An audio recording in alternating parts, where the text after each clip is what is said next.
Le PDCI-RDA déterminé à reconquérir le pouvoir d'État en 2020. Cette volonté a été encore réaffirmée au cours de son 6e congrès extraordinaire tenu ce lundi 15 octobre à Daoukourou. Congrès au cours duquel il a été décidé du report du 13e congrès ordinaire après l'élection présidentielle de 2020 et de la prolongation du mandat du président du parti et des organes et structures spécialisées du parti jusqu'au 13e congrès ordinaire. Les congressistes ont même décidé de l'investiture du candidat du PDCI-RDA pour l'élection présidentielle de 2020 au cours d'une convention en 2019. Le Congrès a confirmé la validité des résolutions prises par le bureau politique en ces séances du 24 septembre 2018 et du 8 octobre 2018 et les a entérinées.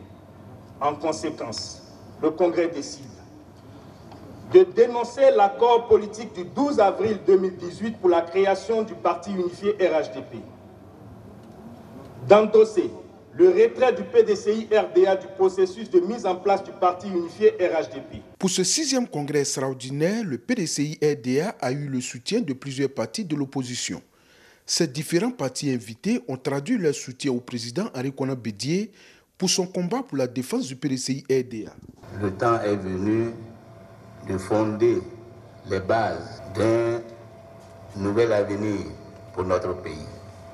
Et c'est pourquoi nous nous réjouissons d'avoir été associés à ce moment historique. Cette présence des partis de l'opposition s'inscrit clairement dans la démarche du PDCI-RDA de tisser de nouvelles alliances.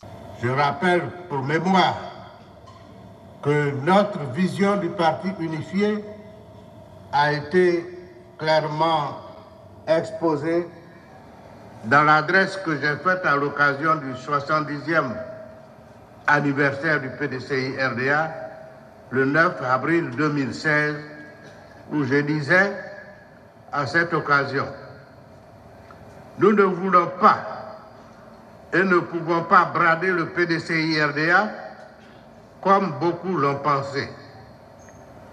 Nous devons donc aller à la cohésion avec ceux qui nous ont quittés pour des raisons diverses. 70 ans, c'est l'âge de la sagesse.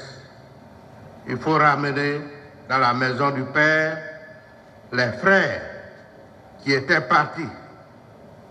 Nous y tenons. Henri Konan Bédié a exhorté les militants du PDCI-RDA à demeurer des militants courageux afin d'atteindre les objectifs qu'ils se sont fixés pour 2020, c'est-à-dire reconquérir le pouvoir d'État.